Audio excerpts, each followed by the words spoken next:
This day in Philly sports history is proud to be a part of the Clashing Conferences Sports Fan Network, where passionate fans make powerful content. Check out theclashingconferences.com and join the squad today.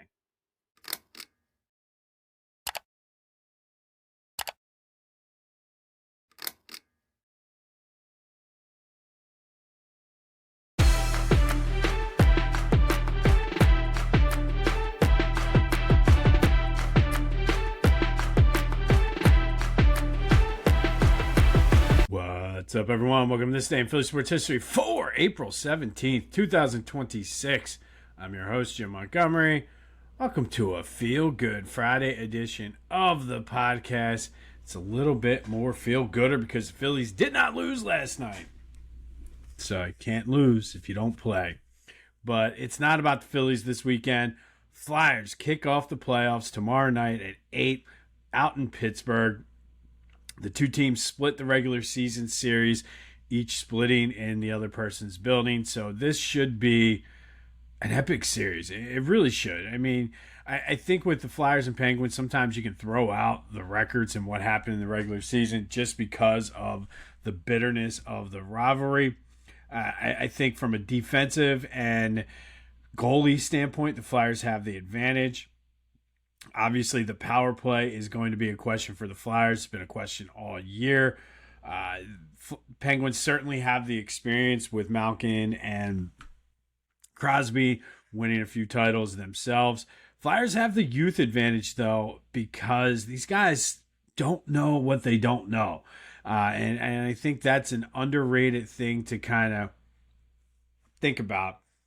It should be fun. They also have some of those vets that want to win, that guys like Dan Vladar, who has made it perfectly clear that he wants to go to the playoffs. So this should be an epic series. I really do think this is going to go 7 games. I think the Flyers have been a different team since Porter Martone. Certainly even before that, going back to post-Olympic break, they've been a different team. And we see it all the time in the NHL. I've talked about it. Teams that have to play well and get hot just to make the postseason, more so than any other sport, can make a run. It all comes down to goaltending. I think the Flyers have the edge there with Dan Vladar. I got the Flyers in 7. I think it's going to be a fun few weeks here. Would it surprise me if the Penguins win? No. But I just think this team is hungry. They're playing on house money. If you saw the Flyers hype video, it's pretty damn good. Get you a little bit pumped up. But Flyers Penguins is always fun, especially in the postseason. But I got the Flyers in 7. They get underway tomorrow night. And it seems like whenever they play in the postseason, there's good games, craziness. These teams, I think, also legitimately hate each other, which adds an extra element to the pot there. 8th time they're meeting in the playoffs. Flyers hold a 5-3 series advantage against them. Should be fun. I'm looking forward to it, so let's get flyered up this weekend. Sixers also kick off the playoffs Sunday at 1 up in Boston. Truthfully, they have no shot to win this series. I know some of you probably were expecting me to go loosey with the football and say, oh, shock the world. No, I think what I'm looking for, I mentioned this, I want to see how Tyrese responds to being the guy. I want to see VJ Edgecombe step up. You saw him do it in the playing game. Give me something to hope for the future. Again, selfishly, I would love to see Paul George go off and have a series and almost kind of play his way into a trade out of Philly to get out of that contract. But, I mean, everything about this matchup-wise screams Boston. I think you take Jaylen Brown or Jason Tatum, or truthfully, maybe even both of them out of the Celtics lineup. Celtics probably still win this series. But I think the Sixers can steal 2 games here. I think when you look at this, this is one of those rivalries going back to the time that the Sixers came to Philly from Syracuse. Again, these teams don't like each other. I don't know where Joe's time frame is, but if the Sixers can somehow steal one in Boston and steal another one at home to extend the series, maybe we see Joe come back. We've seen crazier things with him. Just when you think he's out, all of a sudden he's back in. I know this is a little bit different because of being a surgery, but I got the Celtics winning this in 6. I do think the Sixers will steal 2 games. And again, it's going to be fun. That's all we're looking for with this. And looking ahead, this is kind of like back with the AI days when they first made the playoffs. You knew they weren't going to win the title, but you just wanted to have some fun. It was postseason basketball, and we saw what the potential was. That's what I want to take away from this series against the Celtics. As much as it pains me that the Boston fans, I'm sure, are going to be insufferable. I sometimes don't know who's worse, them or New York fans. But Celtics in 6. But let's have some fun over the next couple weeks between the Flyers and Sixers. It did come out yesterday that the new arena is going to be put right back where the old arena was, essentially on the same site as the Spectrum, where the Flyers, Sixers, and the soon-to-be WNBA team will play. I don't know. I still think there's got to be... I don't hate it. I really don't. I don't hate that all the stadiums are down there, but they have to do something about the traffic. But that's enough. I won't pull my old man yelling at the cloud card today.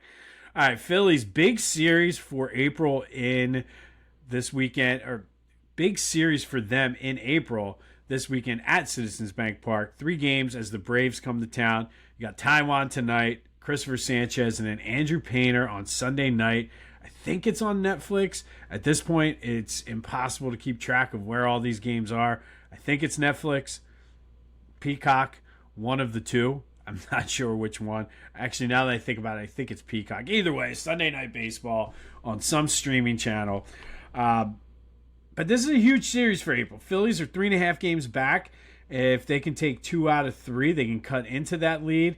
If they get swept, yikes. You dug yourself into a big hole in April. But I will say, I was going through my time hop this morning, and on this day last year, Phillies were in a similar situation. I didn't check exact records or anything like that, but the question I asked when I used to do the question of the day on the podcast was, is it time to panic about the Phillies? So sometimes the more things, I guess in this case, they don't change. Never mind. It's not an applicable quote for this situation because nothing's changed with the Phillies. We were having these same questions last year, so this would go a long way, though, doing well against the Braves. Union look for their second straight MLS win down at Subaru Park tomorrow night against DC United. Can they do it? We shall see. All right, yesterday's trivia question, we were talking about Recky's game-winning goal. And one thing I want to say is I always strive to make sure everything I say on here is 100% accurate.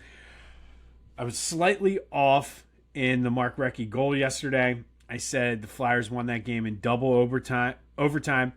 Recchi actually won that game in triple overtime. So that was one of the triple overtime game in that series. Recchi won it. So Recchi still had the game winner. It just was in triple overtime instead of double overtime. So I always want to make sure of that. But the trivia question revolved around that. Who has the most career playoff game-winning goals? That would be Rick McLeish. With 10 of them, Danny Briere with 9, and then Reggie Leach and John LeClaire both coming in at third with 8 of them. So everybody's all over the board with that. And shout out to the Discord channel and everybody in there for their Flyers knowledge, pulling guys out of the air. But we had some fun with that yesterday. So that was yesterday's trivia question. Today's trivia question, kind of a 2-parter here. They're always more complicated on a Friday. But who have the Sixers played the most times in the postseasons as far as series? And then by the same token, who have the Flyers played the most postseason series against? So who have the Sixers played the most postseason series against? Who have the Flyers played the most postseason series against. Hit me up on the Back to the Future voice and text line 267-495-8531 or the Discord channel. I mentioned it's in the chat all throughout the day, all throughout the weekends. We're in there talking Phillies sports. It's a good time, so come on over. Just click the link, accept the invite, and you are good to go. But get anything off your chest. Give me your Sixers and Flyers predictions. Talk to me about the Phillies. Is it time to panic?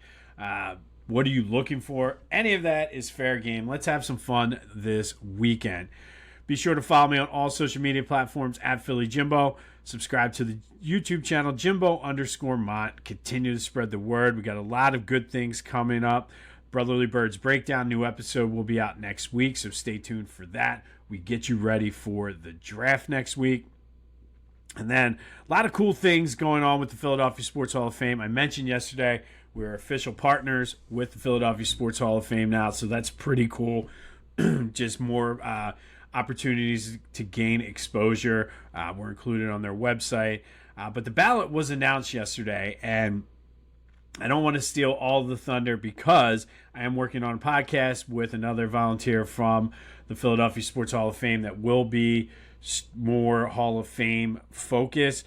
But it's a pretty solid class. Carly Lloyd, Hugh Douglas, Johnny Gaudreau, John Runyon, Art Still, Jim Lynam, the 1926 Frankfurt Yellow Jackets, the first team in Philly to win a football championship. JFK Stadium on the 250th anniversary of the country. JFK was built in 1926, so it's the 100th anniversary of that. So huge class. Lots of other good names. I'll get more into them as we get closer to the induction ceremony in November. But stay tuned. Like I said, I have the partnership, working on the podcast. Pretty cool things on the horizon. So stay tuned for more content, especially on my social media regarding the induction class.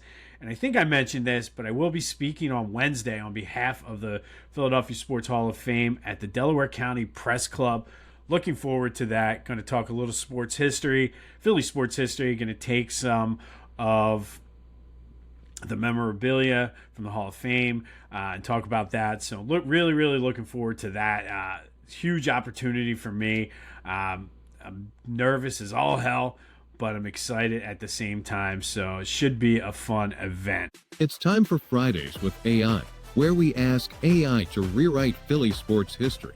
Every Friday, only on This Day in Philly Sports History. That's right. It is Friday.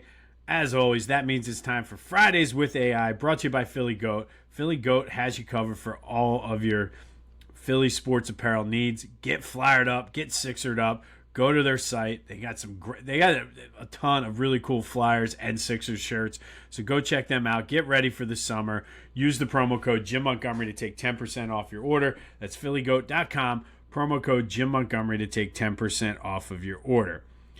We got 2 playoff series coming up. So, of course, before AI even opened up his mouth, I said, I got you. Simulate these series for me. So let's start with the Sixers. Sixers, according to AI, will lose games 1 and 2, but Maxey sort of has his coming out party like we kind of want. Scores 29 and 34. Almost wills the Sixers and puts them on his back to win game 2. Sixers come up just short, but come home down 0-2. Game 3,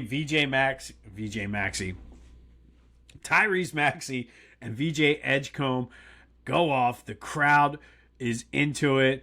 Excited for what the future holds with VJ and Maxey. Celtics go cold shooting down the stretch, and the Sixers steal game 3. Game 4 was interesting because of how the first round gets extended. AI predicted that Joel will return for game 4, plays limited minutes but scores 18 points, but it's the Maxey VJ show again. Sixers win both games at home, spurred on by the return of Joel Embiid. Sixers even it up heading to Boston. Game 5 is all Boston. They wake up and realize who they are. Tatum and Jaylen Brown just dominate. Joe is effective, still shaking off the rust. Maxey doesn't have his best game during this series. Celtics take the 3-2 lead, coming back to Philly. And game 6 is close. The crowd is into it, looking to force game 7, but Boston wins it. Maxey and Joe almost are able to pull it off. They get close in the end, but then can't hit the shots. Celtics win it in 6 games, and I swear this was AI. This was not me. But it's all leads to the ultimate what if about Joel and the Sixers is what if Joel once again was healthy for the playoffs. It seems like that is always the narrative, especially recently. But AI has the Celtics winning it in 6. All right, on to the Flyers. AI have the Penguins winning game 1, 4-2. 2 power play goals make the difference. Game 2, Dan Vladar is solid. Matvei Mishkov with the game winner in overtime. Flyers win it 3-2. Game 3, they come to Philly. Solid defense and goaltending lead the Flyers to a 2-1 win. Owen Tippett is the hero, but Dan Vladar is outstanding once again in goal. Game 4, Penguins turn back the clock. Malkin and Crosby lead it 5-3. Penguins win. Open net goal late in this one. And then game 5, back in Pittsburgh. Penguins win it 3-1. Crosby again. Flyers struggle to get shots on goal in this one. Penguins take a 3-2 lead. And then game 6 at the X. The crowd is electric. And the young guns, the future of the team, Mishkov and Martone, each have 2 goals as the Flyers win it 4-2. Again, Dan Vladar is awesome in goal, leading us to a game 7 out in Pittsburgh. I mean, you can't ask for more than game 7, Flyers, Penguins. Vladar stands on his head in this one. Can shoot. Penguins throw everything at him, and he just turns them away. Late in the game, Flyers clinging to a lead. Penguins have the extra attacker, but Vladar is outstanding. Flyers hold on 2-1, move on to the second round. Again, this is AI's pick, not mine. I did not influence this at all. But there you have it. AI has the Sixers losing in 6, Flyers winning in 7. Let me know your thoughts. What are your predictions? I mentioned this earlier, but hit me up on the Back to the Future voice and text line 267-495-8531. What are your playoff predictions for these teams? Whether you're coaching Little League, crushing your fantasy league, or just rolling up to a bachelor party like a Philly legend, Lotwin Custom Hype Chains bring the energy. Fully customizable, totally unforgettable, and guaranteed to turn you into the MVP of the moment. Great for teams, groomsmen, or anyone who wants to show off with some serious swagger. Go to Lotwin.com, use the promo code TCCPOD, and get 10% off your own custom hype chain. Lotwin, let's get hyped together. Fridays with AI is always fun. Again, brought to you by Philly Goat. Go to phillygoat.com, check out their selection, and use that promo code Jim Montgomery to take 10% off of your order. All right, April 17th. Let's go back to 1972, and the Phillies lose the home opener at the Vet 5-4 to the Cardinals. Pitcher Woody Fryman hit a 2-run homer and pitched 8 solid innings, left the game with it tied, but the Phillies bullpen couldn't hold it down. They give up 2 runs in the 9th. They get 1 back before falling 5-4 at the opening day game at the Vet. And what should have been a sign of how this season was going to play out. Remember, this was Carlton's first season with the Phillies, the year he won 27 games, and the Phillies only won 59. Kite Man was supposed to fly from the center field seats to deliver the ball to home plate. Unfortunately, or I guess somewhere in the upper level. I don't know whether it was center field or not. But, again, in a sign of what was to come for the 72 season, he crashed into the center field center field seat. So, not a good omen on opening day at the Vet. Phillies lose at 5-4. Kite Man crashes. What are you going to do? Fast forward 4 years later, and things certainly changed with the Phillies. This was a wild one in Wrigley Field. Phillies down 12-1 after 3 innings. They start chipping away, scored 3 in the 7th, 5 in the 8th, 3 in the 9th, and then win it with 3 in the 10th. They pull off the improbable 18-16 win. The teams combined for 43 hits. Mike Schmidt went 5 for 6 with 4 home runs and 8 RBI, becoming the third Philly to hit 4 home runs in a game. We know Kyle Schwarber did this last season. Gary Maddox and Bob Boone also homered in this game, but a wild one at Wrigley. Phillies get down 12-1, come back to win it 18-16. Schmidt with 4 home runs in the game. Fast forward to 1997. Flyers open up the Stanley Cup playoffs. Of course, we're going to include this one today with a 5-1 win over the Penguins at the Coors State Center. They were on their way to a Stanley Cup Finals run. Pat Falloon had 2 goals. Eric Lindros had a goal and 4 assists. Garth Snow with 27 saves. Flyers would go on to win that series 4-1, but they open up this day against the Pens, winning it 5-1 at the Coors State Center. Would love to see a little bit more of that tomorrow night. 2 years later, we touched on this earlier this week, but the Eagles franchise changed forever when they drafted Donovan McNabb, number 2 overall in the NFL draft.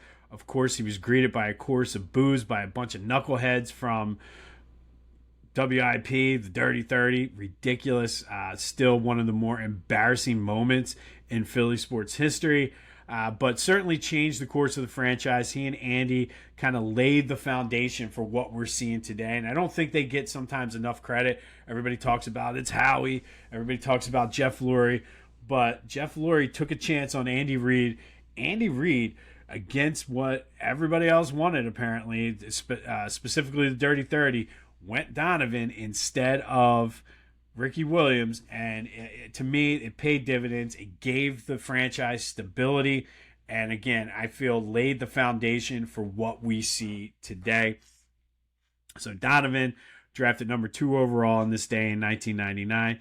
And then we're going to go back 2 years ago. It was the first time the Sixers were in the play-in tournament. They were playing the Heat for the 7th seed and the right to play the New York Knicks. Not a good start for the Sixers. They were booed during the first half, but they came out in the second half on fire. Joe ended the day with 23 points, 15 rebounds. Nick Batum came off the bench, 20 points, including 6 for 10 from three-point range, as the Sixers win it 105-104, setting up that matchup against the Knicks. Another one of those series that it was like, man, what if Joe was healthy? But that happened on this day in 2024. And then finally today, you never get a second chance to make a first impression. Bryce Harper came here in 2019 in Philly. First impressions last forever. Sometimes good, sometimes bad, sometimes ugly.